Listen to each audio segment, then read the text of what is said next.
बहुत बहुत नमस्कार सर, आपका नमस्कार बहुत मैम। बहुत स्वागत है आज हमारे शो पर।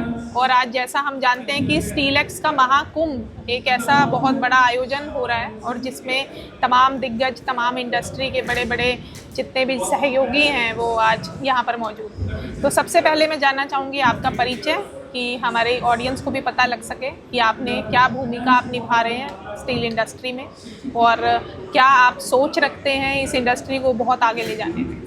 बिल्कुल मैम, नमस्कार पहले तो आपको।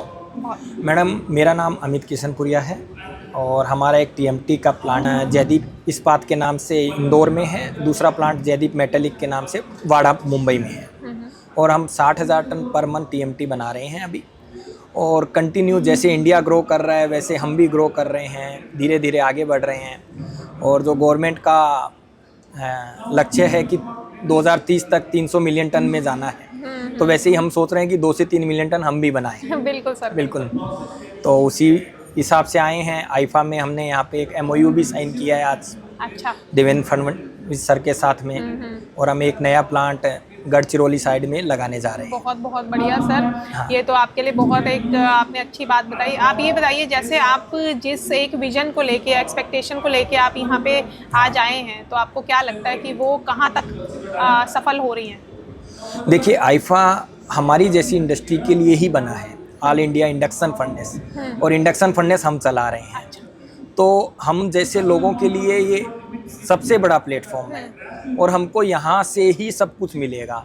अगर हम यहाँ यूनाइट होके काम करेंगे, सभी इंडस्ट्री वाले एक साथ, जो भी हमारी प्रॉब्लम्स हैं, जो भी हमारे पास नए इनोवेशंस हैं, वो आपस में हम शेयर करेंगे और उसको एक ऊपर के प्लेटफॉर्म पे हायर अथॉरिटी के पास लेके जाएंगे तो बेटर रिजल्ट आएंगे। बिल्कुल बिल्कुल सर। सर आप ये बताइए कि इंडस्ट्री ने बहुत गोल्डन पीरियड देखा है, बहुत गति देखी है, लेकिन इसके साथ साथ वो कुछ प्रॉब्लम्स भी ऐसी फेस कर रही है जिसके बारे में मैं जानना चाहूँ। इंडस्ट्री में कुछ प्रॉब्लम्स भी हैं और गोल्डन टाइम आगे भी आएगा। हाँ। जैसा चल रहा है, इंडिया अभी ग्रो कर रहा है, 3rd लार्जेस्ट इकोनॉमी बनने की तरफ अपन आगे बढ़ रहे हैं। तो कहीं ना कहीं हम आगे बढ़ने के साथ में कुछ प्रॉब्लम्स भी आ रही है। जैसे BIS की अभी प्रॉब्लम्स चल रही है, फॉस्फोरस को लेके जो स्टैंडर्ड बनने जा रहे हैं। अच्छा।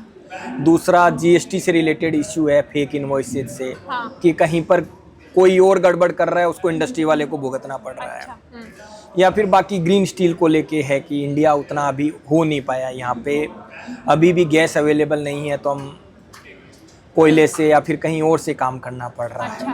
अच्छा। तो वो 2-3 प्रॉब्लम्स है। तो वो हम हमारे प्लेटफॉर्म के माध्यम से समय समय पे सेंट्रल गवर्नमेंट को, स्टेट गवर्नमेंट को सब तरफ उठा रहे हैं और कुछ ना कुछ सॉल्यूशन धीरे धीरे निकल भी रहे हैं। सर आपकी तरफ से कोई सॉल्यूशन ऐसे हैं जो आपने प्रपोज किए हो गवर्नमेंट को और आपको लगता हो कि अगर उन पर कदम उठाया जाए तो शायद कहीं से कहीं पहुंच जाएगी इंडस्ट्री? बिल्कुल, काफ़ी हैं मैम। जैसे हम BIS में हम देखें तो ये फॉस्फोरस का जो बोल रहे हैं, तो इंडिया जहाँ पे है वहाँ पे फॉस्फोरस कोई इश्यू नहीं है। ये उन प्रदेशों के लिए है जहाँ पे -10, 20, 50 डिग्री टेम्परेचर चलता हो। तो इंडिया में तो ऐसी कोई टेम्परेचर वाला एरिया है भी नहीं। तो वहाँ हम रिलैक्स कर सकते हैं ताकि हम कॉम्पिटिटिव मटेरियल बना सकें और एक्सपोर्ट कर सकें। आयरन और हमारे पास खूब है, हम उसको प्रोसेस करें।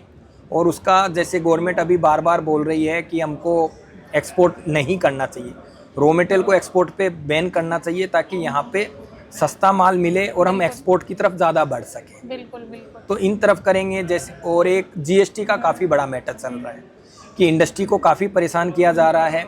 फेक इनवॉइस कोई लेके आता है और प्रॉब्लम इंडस्ट्री को भुगतनी पड़ती है। बीच के सब गायब हो जाते हैं, लास्ट में इंडस्ट्री वाला कहाँ जाएगा? बिल्कुल सर, ये तो एक तरीके से एक हौसला तोड़ने वाली बात। हौसला तोड़ने तो सरकार को धीरे धीरे हम बोल भी रहे हैं और उस पर कुछ कदम उठ रहे हैं, परंतु कुछ जल्दी कदम उठें कि इंडस्ट्री वाले को परेशान नहीं किया जाए, तो और जल्दी इंडस्ट्री ग्रो करेगी। सर आपने कहा कि ग्रीन स्टील की हमने बात की, जिसमें आईफा ने भी अपना बहुत एक लंबी जर्नी उसने की है और इतना कंट्रीब्यूट किया है, लगातार वो प्रॉब्लम्स को सुन भी रही है, आगे गवर्नमेंट को पहुंचा भी रही है। तो आपको क्या लगता है कि ग्रीन स्टील में आपकी सहभागिता कैसे हो सकती है?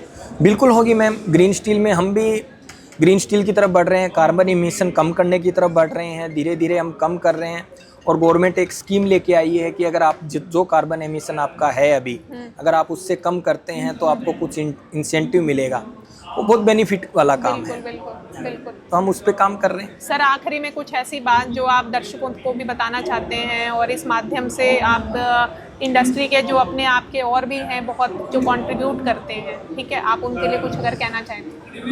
मैं यही कहना चाहूँगा कि हमको यूनाइट होकर काम करना है और सबको एक दूसरे को सपोर्ट करना है और आगे बढ़ना है। Thank you. बिल्कुल sir, one industry one destination, one nation. और यही हमारा आगे इकोसिस्टम बनेगा। सर बिल्कुल आपका बहुत बहुत धन्यवाद, आपने बहुत अच्छी बातें सबके सामने रखी और मुझे भी आशा है कि गवर्नमेंट इसे सुनेगी भी और आगे सॉल्यूशंस भी जल्दी निकलेंगे। Definitely. Thank you so much. Thank you.